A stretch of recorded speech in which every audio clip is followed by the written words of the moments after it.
Assalamualaikum warahmatullahi wabarakatuh.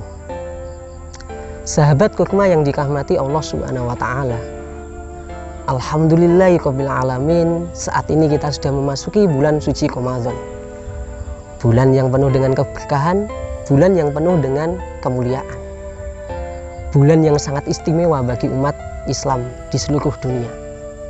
Sesuai sabda Rasulullah SAW,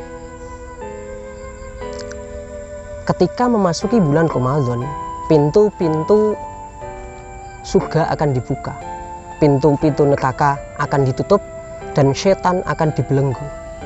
Dalam redaksi lain, Rasulullah bersabda, bulan Rajab adalah bulan Allah, bulan Sya'ban adalah bulanku, sedangkan bulan Ramadan adalah bulan umatku.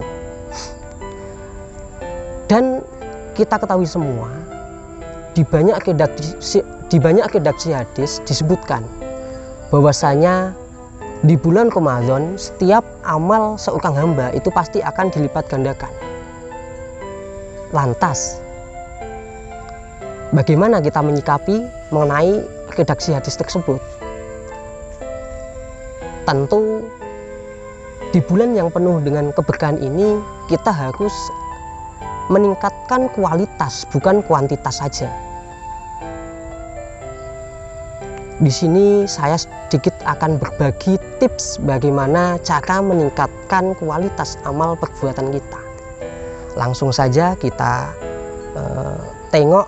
Saya di sini akan mengutip dalam kitab Tambihul Ghafilin karya Syekh Nasr bin Muhammad bin Ibrahim As-Samarqandi. Di dalam kitabnya, pada bab ikhlas, beliau mengutip salah satu perkataan sebagian ahli hikmah. Di sini dikatakan Bismillahirrahmanirrahim. Wa qala ba'dul hukama'i yahtaju al-amalu ila arba'ati asya'a hatta yaslama. Sebagian ahli hikmah berkata, suatu amal itu membutuhkan 4 perkara supaya amal tersebut bisa selamat atau bisa diterima. Awaluha al-ilmu qabla bad'ihi li'anna al-amala la yasluhu illa bil ilmi. Kemudian apa 4 perkara tersebut? Di sini jelaskan, yang pertama adalah ilmu atau pengetahuan. Karena apa? Karena suatu amal itu tidaklah pantas atau tidak sah ketika tidak didasari dengan pengetahuan atau ilmu, seperti itu. Dalam banyak redaksi hadis disampaikan bagaimana keutamaan ilmu. Dikatakan tolabul ilmi fardhun ala kulli muslimin wa muslimatin. Kemudian ada redaksi hadis lain, man salaka tariqan yaltamisu fihi ilman sahalallahu lahu tariqan ilal jannah. Kemudian masih banyak sekali redaksi hadis yang mengatakan bahwa ilmu itu sangat wajib. Bahkan dikatakan mencari ilmu itu dari ayunan sampai ke liang lahat. Otomatis dari kita hidup langsung harus mencari ilmu, wajib sampai kita mati. Jadi kita di dunia ini harus wajib mencari ilmu. Soalnya apa? Karena dengan ilmu kita akan bisa berbuat atau beramal, dan amal itu pasti akan diterima nanti. Kemudian alasannya yang lain, fa idza kana al-amalu bi ghairi ilmin kana ma yufsiduhu aktsara mimma yuslihuhu. Ini jelaskan karena apa? Ketika kita berbuat tanpa didasarkan dengan ilmu, itu perkara yang timbul, yang rusak itu akan lebih banyak daripada perkara yang baik atau yang bermanfaat, seperti itu. Seperti hanya ketika kita di bulan suci Ramadan ini, kita berpuasa tapi kita tidak mengetahui apa itu puasa, seperti itu. Kenapa kita disyariatkan berpuasa? Ketika kita tidak mengetahui, yang kita dapat apa? Cuma haus sama dahaga, lapar, kayak gitu. Jadi seakan-akan puasa kita tidak ada manfaatnya, seperti itu, karena kita tidak memiliki ilmunya, seperti itu. Jadi di sini disampaikan yang pertama yang harus kita pegangi atau kita miliki yaitu adalah ilmu atau pengetahuan. Kemudian Wasani an-niyatu fi mabda'ihi li'anna al-amala la yasluhu illa binniyati. Kama qala an-nabiyyu sallallahu alaihi wasallam, innamal a'malu binniyat wa innamal likulli imri'in ma nawa. Yang kedua itu adalah kita membutuhkan yang namanya niat. Kenapa?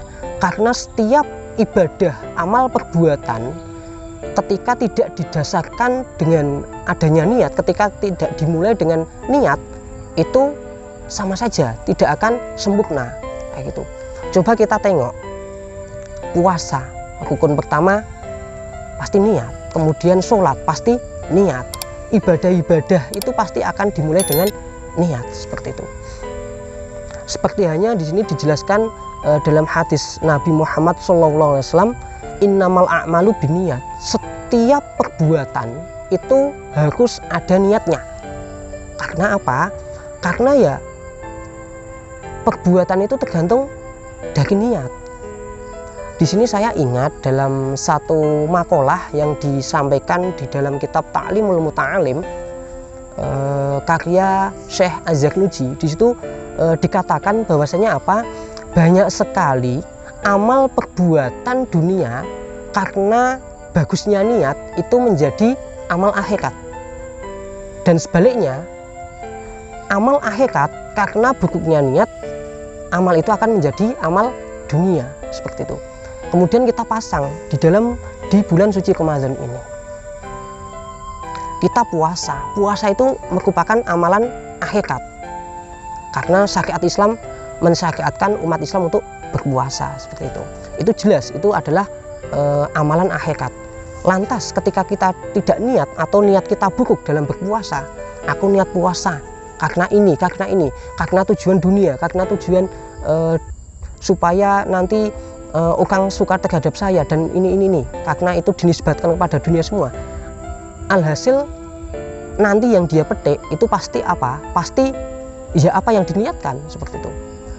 Kemudian ketika kita katakan amalan dunia yang ada, kita katakan cuma kita makan, minum, ketika berpuasa itu kita buka, sahur, itu ketika kita niatkan makan, minum itu untuk nanti supaya saya berbuka, supaya nanti apa? Supaya nanti saya bisa bangun malam, supaya saya kuat untuk ibadah kepada Allah. Kemudian saya makan di pagi hari, sahur, supaya apa? Supaya nanti saya kuat untuk menjalankan ibadah puasa. Loh, pasti niat yang seperti itu nanti hasil kayaknya amal dunia tapi nanti menjadi amal akhirat, seperti itu. Yang kedua itu adalah niat. Kemudian di sini dikatakan fasaumu washolatu wal hajju waz zakatu wasaiqut taati la yasluhu illa biniyati fala buddha minan niyati fi mabda'ihi liyasluha al amalu. Kemudian di sini jelaskan bahwasanya ya saya sampaikan tadi bahwa puasa, sholat, haji, zakat dan seluruh amalan ketaatan itu harus membutuhkan niat, seperti itu. Kemudian wasalisu as-sabru. Yang ketiga adalah sabar fi wastihi, di dalam tengah-tengah atau ketika kita sedang melakukan perbuatan tersebut, yakni yasbuku fima hatta yu'addiyaha ala sukuni wa tuma'ninati. Gitu. Jadi tidak terlepas ketika kita melakukan suatu perbuatan itu kita pasti ada namanya ujian. Karena apa? Ya karena setiap perbuatan itu pasti dibarengi oleh suatu ujian. Gitu. Ketika kita ingin mulia, pasti di situ ada ujian yang sangat banyak sekali. Allah katakan satu contoh ketika kita berpuasa, karena kita di bulan puasa ya ini ya, kita puasa itu kan kita melakukan suatu perbuatan, amal ketaatan, berpuasa kayak gitu. Di situ pasti ada ujian. Kita puasa, kita harus menahan lapar, haus, kemudian juga harus menahan ketika nanti kita itu diomongkan oleh orang lain, difitnah, itu kan itu ujian-ujian yang menyertai suatu perbuatan. Kemudian kita di situ bisa sabar atau tidak. Ketika menginginkan amal perbuatan kita itu nanti selamat, ya kita harus sabar di tengah-tengahnya, seperti itu.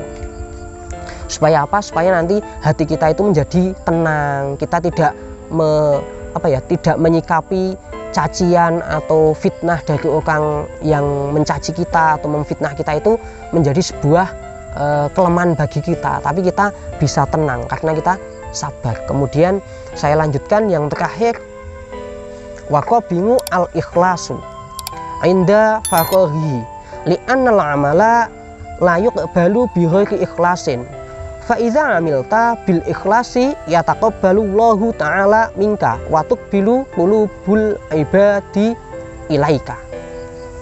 Kemudian komponen yang keempat yaitu adalah ikhlas. Kenapa ikhlas? Karena saya juga pernah membaca di salah satu redaksi juga di kitab ini Tanbihul Ghafilin. Mungkin kalau sahabat Kurma bisa cek langsung itu di Kurma yang tahun lalu saya pernah menyampaikan bahwa amal itu untuk diterima sampai kepada Allah itu sangatlah sulit, karena di situ harus melewati 7 langit sampai di hadapan Allah. Itu bahkan ada yang sudah sampai hadapan Allah pun tidak diterima. Karena apa? Karena perbuatan itu tidak ditujukan kepada Allah, tidak diikhlaskan kepada Allah, tapi untuk orang lain. Nah, syarat tips supaya amal kualitas kita meningkat itu yang terakhir adalah ikhlas. Supaya apa? Supaya ibadah kita diterima oleh Allah dan nanti di akhirnya kita akan mendapatkan balasan yang sesuai dengan keinginan kita, sesuai dengan apa yang kita kerjakan. Kayak gitu. Mungkin sekian dari saya, banyak salah saya mohon maaf yang sebesar-besarnya. Saya akhiri, wassalamualaikum warahmatullahi wabarakatuh.